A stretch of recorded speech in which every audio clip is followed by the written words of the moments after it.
I really kind of appreciated what our guys had to do tonight to win the game. They're a hard team to guard. They're an undersized team that really, really shoots it, and their offensive numbers are amazing.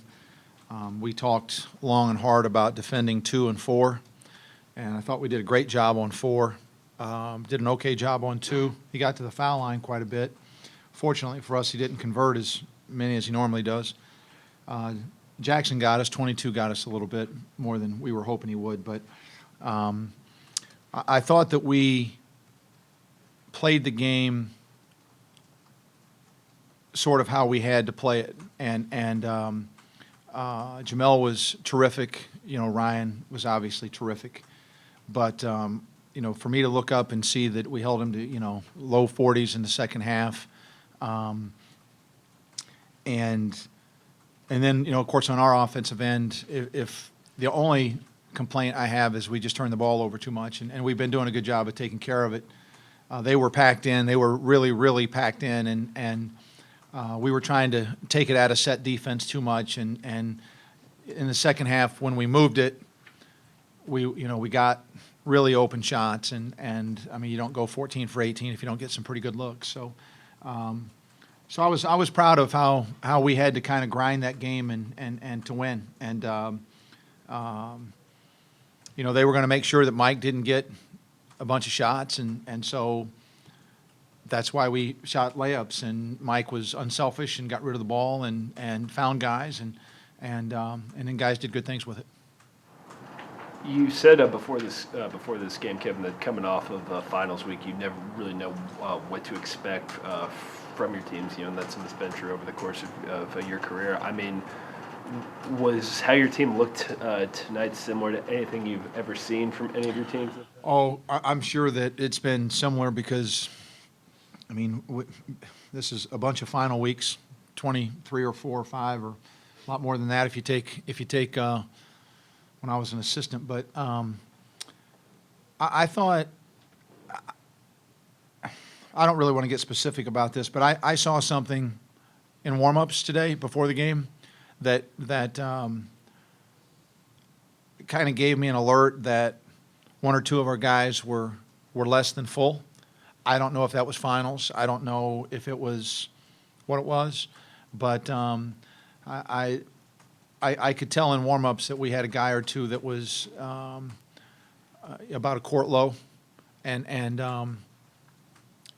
I thought they played like it to some degree. I'm not going to mention names. I thought we did a better job. I thought those guys did a better job in the second half of picking up their energy and playing with more intensity. And again, we're not deep enough to have 1 or 2 guys take the night off from an intensity standpoint. So fortunately, Jamel was great and Ryan was great. So we got really good play from some guys and kind of made up for it. You kind of surprised to see that low energy. I'm not surprised at anything. I'm not surprised at anything. Sometimes 6 days off is a problem. Sometimes having that time off is. These guys played 2 days ago. Sometimes that's an advantage. Sometimes it's not. But you can lose your rhythm or whatever, but you just have to embrace the game, even if the game is played in a way that you don't like it, and if that makes any sense. And they're all packed in, so you can't drive as well or as readily or as easily. They come and double you, so you have to give up the ball some. You just have to play the game in a way that even if you don't like how the game is unfolding, you still have to go and attack the game. And I thought we had some guys really do a nice job of that. Some guys not as much. Really happy with what you guys did defensively. Sorry, Alan. I mean, holding them below their average in shooting. Yeah, I thought the 3-point line was a huge key for us. And to look down, they shoot 30 or 31% from the foul or from the 3-point line. They're shooting over 40 on the season. We limited them to 8. We go 9 for 18, so we outplay them at the 3-point line. They shot more free throws than us. We made more than they did. We outplayed them or maybe we didn't. Maybe they made 1 more than us. But nevertheless, I thought that the 3-point line was a huge key. The first thing I wrote on the board was keep the ball in front of you, because that's going to help us take away threes. Keep the ball in front, take away threes, and we did a better job of taking away threes than we did keeping the ball in front of us. But nevertheless, we still did a good job at the three-point line, and I thought that was a huge key in this game. You mentioned the turnovers. What did you think sort of caused them to get 18, but it wasn't like one guy? What did you see there that you didn't like? Carelessness, some charges. Charges are turnovers. So we had 3 or 4 charges. So we're driving it in there against, and they do a great job. They stand in there and take them. They drove in and we jumped out of the way and they shot layups and we fouled and we drove in and they took charges. So that was, right there's 3 or 4 right off the bat. But sometimes trying to attack a defense that's in too good of a position. And again, I think we proved in the game throughout the second half, especially if we just keep the ball moving, we get a pretty good shot. You don't shoot 14 for 18 if you're not getting really good shots. So why get in a hurry? Why be impatient? Why try to force the game into something that it's not? Let the game be what it is, and then take advantage of it. What have you seen from Ryan this season, Kevin? That would kind of make you think that he's capable of having the kind of night that he had tonight. He's a good player. He can score inside. He can make shots from the perimeter. He can offensive rebound. He can put it on the floor and get to the rim. Ryan is a guy that and his teammates really believe in him. I've been on him to maybe be a little bit more of a Ryan Luther fan himself. Rare guy. I've got some guys that are really big fans of themselves. Ryan, I need him to be a little bit more of a fan of himself. A little more confident in who he is, and I think he's pretty confident. But when you have guys that so badly don't want to let people down, then they sometimes they try too hard, they care too much, and Ryan's a guy that almost cares too much sometimes. And I met with him this week and said that. Well, the other dudes are making mistakes too. Go out and make some mistakes. Don't care. Just go out and play. And now that didn't have jack to do with that performance. He's a good player. Ryan's a good player. Very important for us too. Is this as happy as you've been after a win so far this season? I mean, No, no, Huh? I don't get happy. I just get relieved. And guy I used to work for used to say that winning is a relief and losing is misery. And unfortunately, it's very true.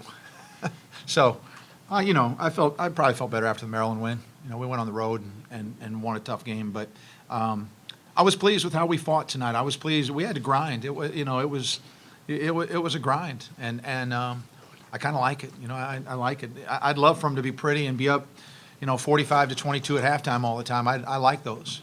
It's just if we could, play a better second half, but. We weren't. We were up 41-37, and we had to fight and grind. And we came out and started the second half and played really well for 4 minutes, and then we went about 5 minutes without scoring. But then we finished really well. So games are just going to take on different faces and different flavors, and you have to be able to win them playing fast. You have to be able to win them playing slow. And I'm pleased with our group tonight. I liked how we played. Happy for Ryan. I thought he was great. Is that the best you've seen Artis play in your time here to score 31 on just 14 shots? Well, that's pretty good. I'll tell you how. I apologized to him after the game. After the game, I singled out Ryan Luther in the locker room.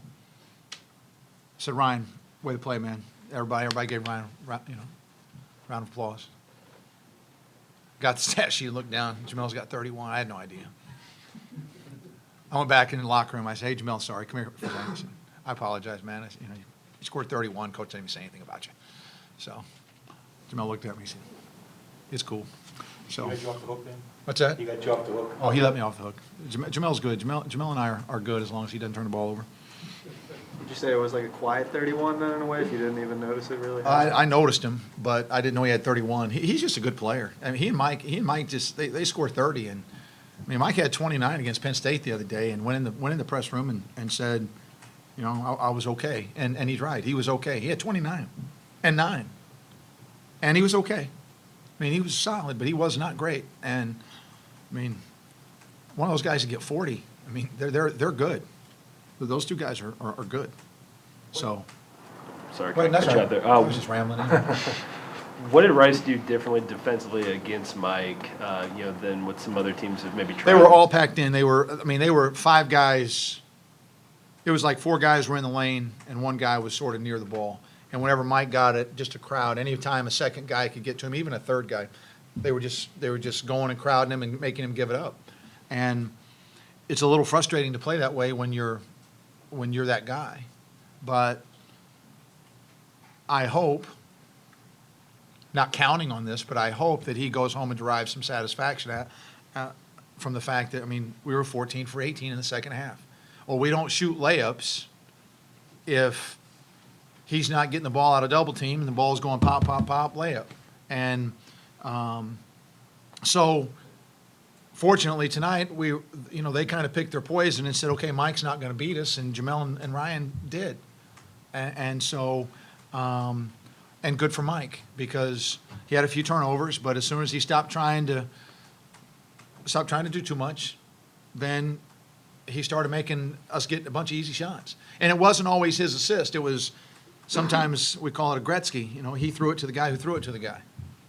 But, it's 14 for 18, so we'll take it.